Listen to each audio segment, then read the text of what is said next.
Hello everyone, selamat datang di Just Talk, tempat kita ngobrolin segala hal yang seru dan menarik tentang Indonesia. Mulai dari pendidikan, kebijakan, keresahan, sampai fenomena-fenomena terbaru yang lagi rame banget.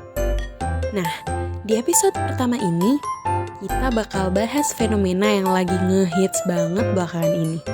Kira-kira apa ya? Yuk kita simak! Di era digital sekarang ini, banyak banget aplikasi baru yang bikin hidup kita jadi lebih mudah. Salah satunya adalah layanan Fintech, di mana layanan ini jadi solusi buat kita yang butuh pinjaman online dengan gampang dan no ribet-ribet.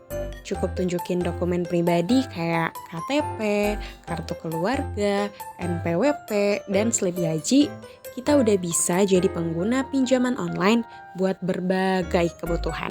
Aku sedikit ngutip dari VOA Indonesia, ada laporan berjudul 2024 State of Mobile yang dirilis oleh data.ai pada bulan Januari lalu. Laporan ini bikin dunia internasional melirik Indonesia karena kita memimpin dalam penggunaan aplikasi seluler. Gila banget gak sih? Indonesia dinyatakan sebagai negara dengan screen time untuk aplikasi seluler terbanyak di dunia, yaitu 6,05 jam per orang per harinya. Ini kabar bagus buat para pengembang aplikasi yang pengen ngegarap pasar di Indonesia. Tapi, ada hal yang bikin kita prihatin. Hal apa sih? Nah, hal yang bikin kita prihatin adalah karena aplikasi seluler yang paling banyak diunduh di Indonesia pada tahun 2023 adalah aplikasi pinjaman online alias pinjol. Jumlah unduhannya mencapai 222 juta. Wow, hampir setara sama jumlah penduduk Indonesia yang sekitar 278,8 juta jiwa. Menurut data statistik Fintech Lending dari Otoritas Jasa Keuangan atau OJK tahun 2023, mayoritas nasabah pinjaman online adalah generasi muda, khususnya usia 19 sampai 34 tahun. Generasi Z dan milenial jadi penerima kredit pinjaman online terbesar, yaitu 54,06% atau sekitar 27,1 triliun. Wow! Masih dari sumber berita yang sama, Nailul Huda, Direktur Ekonomi Digital di Selios, bilang kalau ini gak mengherankan. Penyebab utamanya adalah gaya hidup konsumtif generasi muda yang gak diimbangi dengan peningkatan pendapatan.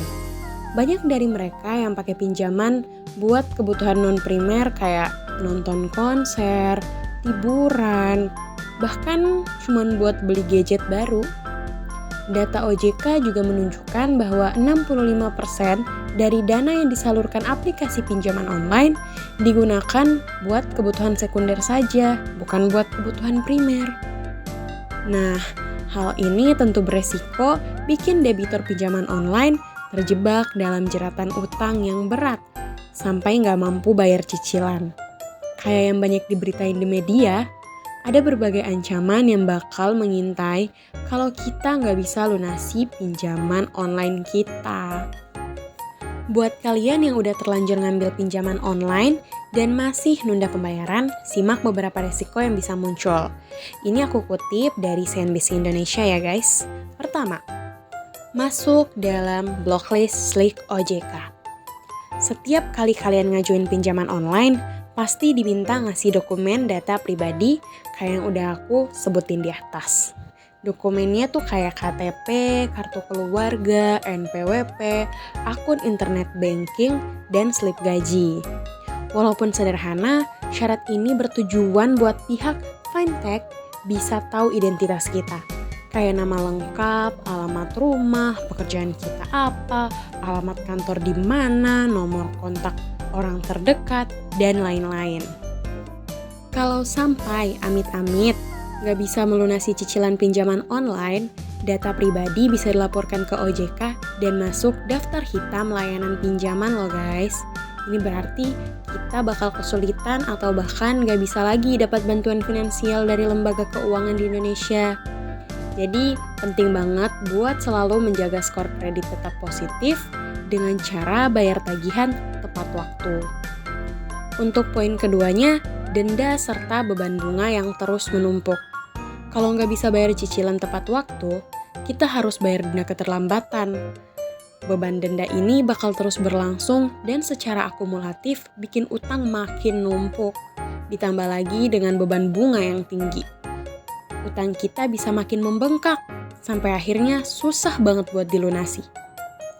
Sebagai solusi, saat cicilan makin sulit buat dilunasi, kita bisa ajukan keringanan bunga atau perpanjang tenornya. Dengan begitu, nominal cicilan jadi lebih terjangkau dan lebih mungkin buat dilunasi. Menurut aturan OJK, bunga dan denda keterlambatan maksimal adalah 0,8% per hari. Dan jumlah denda maksimal adalah 100% dari pokok pinjaman. Jadi, misalnya kita pinjam 3 juta dan menunggak, jumlah yang harus dikembalikan bisa sampai 6 juta rupiah. Wow, lumayan ya guys ya. Tapi, aturan ini cuma berlaku buat fintech dan pinjol yang legal dan terdaftar di OJK. Jadi, hati-hati sama pinjaman abal-abal yang tagihannya bisa melebihi 100% dari pokok pinjaman. Untuk poin ketiganya, kejaran debt collector yang meresahkan. Fintech punya prosedur ketat buat nagih utang tentunya kan. Awalnya, nasabah diingatkan lewat SMS, email, atau di telepon. Tapi, kalau masih belum bayar, tim collection bakal datang ke rumah atau hubungi nomor kontak orang terdekat. Ini bisa ganggu banget aktivitas sehari-hari dan bikin hidup jadi nggak tenang. Nah, buat ngatasin masalah-masalah di atas yang aku sebut dari 3 poin tadi, penting banget buat edukasi keuangan sejak dini.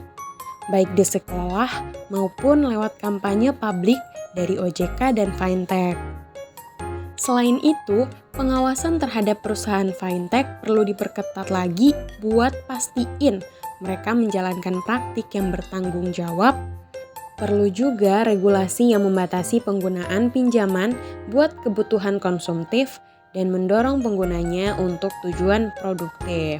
Fintech juga bisa menawarkan produk pinjaman yang mendukung usaha kecil dan menengah atau UKM dan memberi insentif buat pinjaman produktif. Generasi muda juga perlu didorong buat punya tabungan darurat dan asuransi biar nggak selalu bergantung pada pinjaman online. Pengembangan aplikasi manajemen keuangan yang bisa bantu buat ngatur pengeluaran dan kasih peringatan dini juga sangat bermanfaat. Dengan langkah-langkah ini, diharapkan generasi muda bisa lebih bijak dalam mengelola keuangan dan menggunakan pinjaman online dengan lebih bertanggung jawab. Ini penting agar mereka nggak terjebak dalam lingkaran hutang yang nggak sehat dan bisa lebih fokus pada penggunaan pinjaman buat hal-hal yang lebih produktif lagi. Oke teman-teman, itu dia pembahasan kita tentang fenomena pinjaman online di Indonesia yang lagi rame banget. Semoga info ini bisa bantu kita semua ya buat lebih bijak dalam pakai layanan fintech dan ngatur keuangan pribadi. Jangan lupa follow podcast Just Talk dan tunggu episode-episode menarik lainnya. Terima kasih udah dengerin. Sampai jumpa di episode berikutnya. Dah.